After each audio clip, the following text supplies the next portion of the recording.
These are 5 things that you should do before important matches in Football Manager to give the best opportunity you can for your players to play well. So I've gone back to an older version of the Build a Nation save to talk about this, but there's a few things that I think should be considered prior to important matches to give your players the best opportunity they have to do well in the game. And obviously, there isn't any guarantee that your players are going to play well prior to an important match. Some days they're going to play really well, and other matches they're going to play really poorly. What we're trying to do with these actions is to improve the likelihood that they're going to play well. And prior to the most important match of your season, which is likely going to be towards the end of the season, at this point, you've developed your players, right? So there's no additional development that can occur in that 1 to 2 week period. Instead, we're just trying to improve the chance that they're going to play well. And to do that, we want to do a few things. First, we want to make sure that team cohesion is as good as it can possibly be. We want to make sure the club atmosphere is as good as it can possibly be. Because in Football Manager, if your players are happy, they are more likely to play well during a match. And you want to give your players the best opportunity they have to deal with anything different that might happen in an important match compared to a regular league match. So, for example, in a PFL Cup semifinal, in a knockout match, in a cup competition or a final, you might have extra time or penalties that you might have to deal with. So you want to make sure that your team is prepared for specific scenarios that might happen in these important matches. So overall, we want to make sure that the dynamics are as good as they can possibly be. We want to make sure that players are prepared tactically and that they're prepared for any unique situations that might happen in just important matches. So without further ado, let's get into the 5 things that I think are important to prepare for important matches. And all of these 5 things are going to be with those tenets in mind, with those ideas in mind of improving team cohesion or club atmosphere, tactical familiarity, or those unique situations. And I wanted to talk about those things because even if you don't do those 5 things specifically, you can incorporate other ideas before your important matches so that you know what to build those ideas around. So the first thing that you should do before important matches is a day or 2 days before the match, you should praise everyone's conduct. To do that, just click on the player, and then you can go to discuss and praise player, and then you can praise their conduct.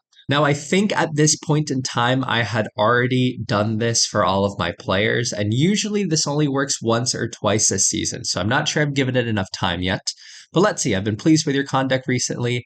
And as you can see, it did work. So you can do this once or twice a season, I believe, and it should be fine. So you can do this right before your most important match of the season, but it just gives a little morale boost. And you can do that for every single one of your players just to jump up their morale just enough to give them a better chance of playing well during the match. So now we see that improved morale for Ray Joyelle, and I just go through and do this at least for everyone in my starting 11 and everyone who's going to be on the bench. That way, everyone involved in the match has just a little bit of a higher morale so that they can do as good as they possibly can in this important match. The second thing that I think can be done prior to important matches in Football Manager is scheduling a friendly. A lot of important matches might occur 2 weeks after the end of the season, or you might have a little bit of a break before those important matches. If you have that opportunity, schedule a friendly against a local side who you know you're going to beat. And put your forwards in good form by playing an easy team and having them score a bunch of goals during that match. And give your team the morale boost that comes with winning a match very easily. You can then also do a praise team talk, and that combination can help improve your team cohesion, it can help improve your club atmosphere, and it can help improve your leadership support. But it's not just that. If you have a little bit of a break between matches, if we go back to the tactics screen here, it can also lower their shape if there's a break between matches because training doesn't necessarily help to improve their shape. There's always going to be a little bit of a decline there. So if you have your players play a match, that is going to help improve their match sharpness going into the game. And that's going to have a nice effect on helping them to play better, but also it's going to help prepare your team if there's extra time or penalties, because if the other team doesn't schedule friendly, your team is going to have better match sharpness than their team, and that's going to help improve the ability that they could end up winning the game in extra time compared to the opponents. Now, it should be noted the only downside to scheduling the friendly is that a player could get injured during the match. So that is a risk that you're taking. So personally, before important matches, I always control the friendlies. I don't have my staff control the friendlies, and I get my players out in the 70th or 75th minute just to make sure that those players don't get injured in the late stages of the match. If you are someone, though, who just really doesn't want to control your friendlies, you can set up a match plan, and you can set up a match plan where all of your starting 11 gets substituted at the 70th or 75th minute, and you can just do that using the match plan screen here. All right, the third thing that I think should be done before every important match in Football Manager is set up a team bonding session as the last thing that you do prior to your important match. So I've set up a sample week of training here as a sample week of training that you could do prior to going into your important match. And what I would do is in the very last time slot prior to your match here, I would put in a team bonding session. And the reason that I would do this is it increases team cohesion, it increases happiness. So all of that is going to give just another opportunity for your players to improve the club atmosphere, improve the team cohesion, and give them a better chance at playing well in the match. There's literally no downsides to including team bonding. If I click it again, there's no effect on injury risk. Condition is going to be slightly reduced, but by the next day, they're going to get that condition right back up. This is a perfect opportunity to include a team bonding session that just gives another opportunity for your players to do well prior to this important match. Keeping with the training schedule theme, the fourth thing that I do prior to important matches is making sure that I include at least one set piece routine and one penalties routine in the training schedule prior to the important match. For this, I always include these set piece routines at the beginning of the week. So the reason that I include both of these is they do seem to just give a little bit of a boost on free kicks and penalties, which penalties are a unique situation that happens only in cup finals. So it's good to have penalties beforehand because it will slightly increase the penalty taking attribute for all of your players, not just your main penalty taker. So if you go into sudden death penalties or the top 5 pens, at least your players have practiced this during the week.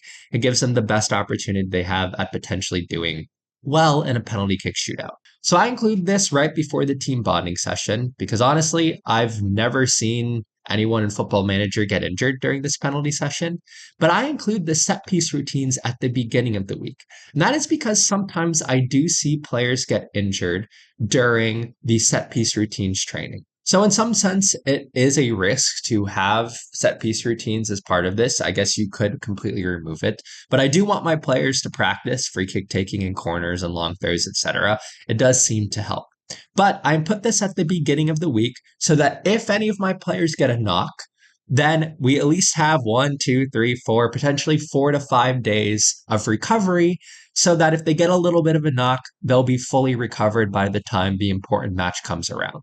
In general, I don't see players get injured during set piece routines, but I've just seen it enough to where I'm cautious enough to put it at the beginning of the week, just so if anyone gets injured, we still have a few days for them to recover prior to the match on Saturday. And given that a goal on a set piece could win a final, or winning in penalty kick shootouts is definitely something that commonly occurs in Football Manager, I just want to make sure that those two things are there so that my players are prepared for any scenario that might come during this important match. And finally, the number 5 thing that I think people should do prior to any important matches, and this might be the most important of them all, is to check the coach reports and check for the enjoys big matches or important matches attribute for all of your players. Now that does seem self-explanatory, but I think as people go on in a save, you kind of get stuck with your starting 11 or you feel like you kind of know your players. So most people don't check the coaching attributes the further you've gone on in a save. And the other thing is too, you might have signed players when they were young.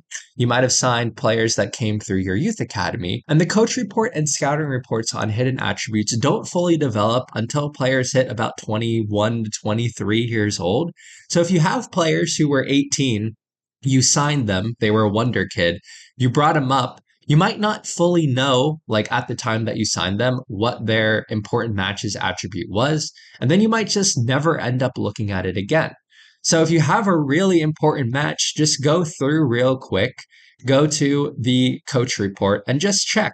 Is this green? If that's green, you should probably play them if they're a good player. And just make sure they don't have the red con where they dread important matches, because that will probably mean that they're going to play poorly. And again, as you go on playing Football Manager, a lot of times once you're 5, 6, 7 years in a save, you just kind of feel like you know which players are good, which players aren't, and you might forget to look at some of those attributes. So every now and then, before an important match, just go back, check those attributes, and make sure that you have the players who enjoy playing important matches, or at least don't dread playing important matches, in your starting 11. Well, those are the 5 things that I do prior to important matches in Football Manager. And all of that is done to help improve team cohesion, club atmosphere, to prepare my players for any unique scenarios that might happen in important matches, and to make sure that the players on the field have the best opportunity they can to play well in this big match. I hope you all found this helpful, and if you guys have other things that you do prior to important matches, or if you even disagree with the things that I do, let me know in the comments, because it could help benefit other people and their players when playing Football Manager. But that all being said, I hope you guys found this video informative. I hope you all are doing well and taking care of yourselves, and I will see you all next time. Bye.